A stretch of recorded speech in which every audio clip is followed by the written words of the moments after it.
I'm up here in the Birch Creek area, and that's the diamond right there.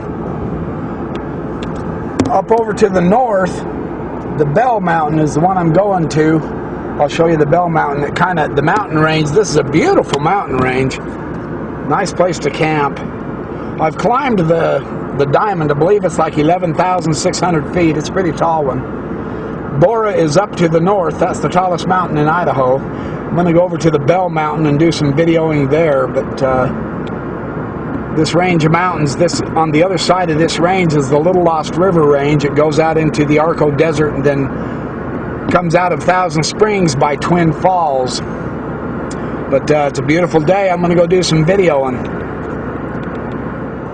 I'm on the east side of the diamond right now. I'm going to drive up to the north end where the Bell Mountain is. Just over this ridge here is where the mountain range heads off to the north. You can't see it from here. I'm going to drive around. There's the diamond. That's about 11,600. You can see the old rhyolite. They say there's basalt and rhyolite here. You can see the tree line there, and then the mountain juts up above the tree line. It's a beautiful area. Nice area to camp along Birch Creek. I've got some beautiful shots along Birch Creek I'll give you too. But you can see the basalt lava formation here, where the recent lava formation, they say it was probably a million years ago or so. A lot of volcanic activity here in ancient times. I'm going to share some ideas on Albert Pike with you on Freemasonry up in this beautiful country. Now I'm just starting to come around to the north side, and there's the Bell Mountain right there. You can just see it jutting up right there. I'm going to wander all the way around to the north side of it, and then we'll get a real good view of the Bell Mountain. It's quite an interesting shape. You can see the cows go whizzing by. It's a beautiful country. High desert country. Really quite dry this time of year. It's about September 3rd right now. I'm on the Labor Day weekend. Now you're starting to see the Bell Mountain come out. That's quite a hike, I've heard. I haven't climbed the Bell Mountain. I've been up Bora, the tallest peak in Idaho, and I've been up the Diamond, but not the Bell. It's a beautiful mountain. Now you're starting to see it come out really good. It's like a miniature Matterhorn, isn't it? A very miniature Matterhorn. I hear the Matterhorn's huge. So that's where I'm going to go to video some information on Pike. I've been reading Pike, his materials on symbolism, and the Blue Lodge. Very interesting how he connects the symbols in Freemasonry. And I can't think of a better place to do it than in this beautiful country where we see pure geometry at work. This is the mountain range off to the north. Up there is Gilmore, the ghost town. There used to be a lot of mining here. Lead ore is up north there, up over those mountains, about 35 miles. I'm not going to go to lead ore today. And then back over here, there's the beginning of the dome of the Bell Mountain right there. So I'm on the north side. I've circled around. This is an incredible range of mountains. It's really quite something else. My dear friend Paul Alexander and fellow Masonic brother has lent me a book on Pike on the symbolism of the Blue Lodge. That is really good. I want to share some information from that, and then the Scottish Rite Monitor and Guide on some symbols of numbers and stuff like that. It's very interesting. The symbolism of Freemasonry is the backbone of Freemasonry. And geometry and number and shape is very important in Freemasonry.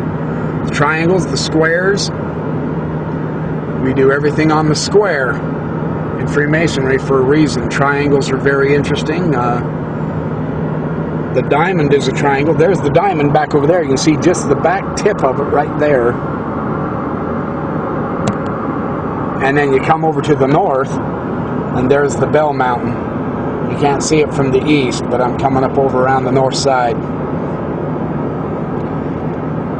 In our second degree fellowcraft lecture, we talk about appreciating the creation and the great creator. Can't think of a prettier spot to tell you about some of the symbolism of Freemasonry than right under the dome, right there under the Bell Mountain. Beautiful spot. Hopefully the wind won't be too bad. This is the Côtes de Fil. It's a French Canadian, came to the southern Idaho in 1818. Joseph Coate found this valley while he was trapping for beaver. Up north, right up over through there, are the Beaverhead Mountains. That's the beginning of the Beaverhead Mountains over there. Those are on the east side of the highway that I'm on right now. And that spot right there, where the star is, that's where I am, right here. This is where he's trapping beaver in the Birch Creek area.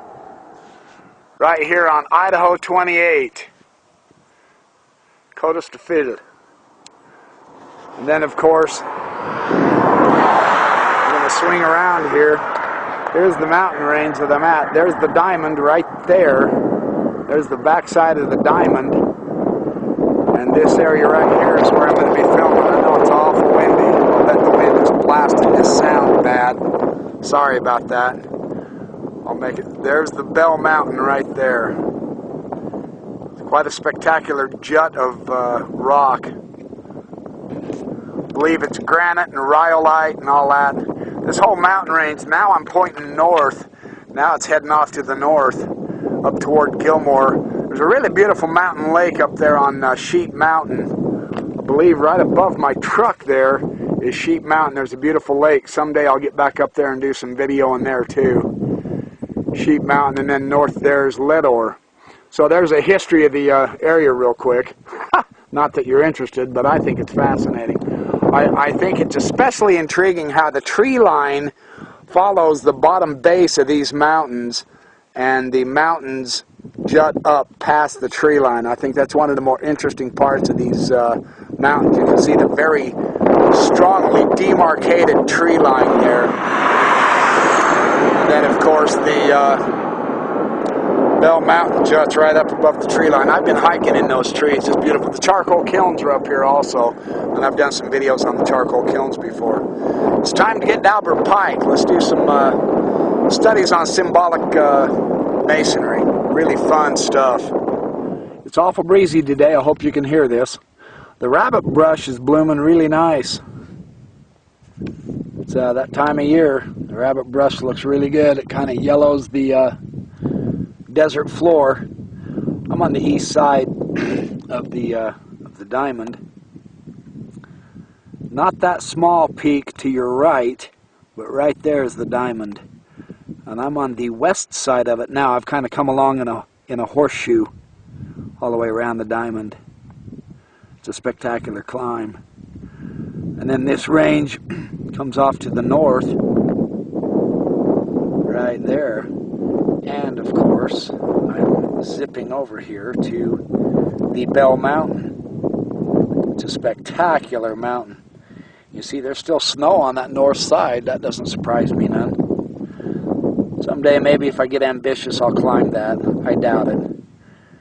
I'm too old. I've got too many videos to make. And of course, you can see the ruggedness of these mountains is really spectacular.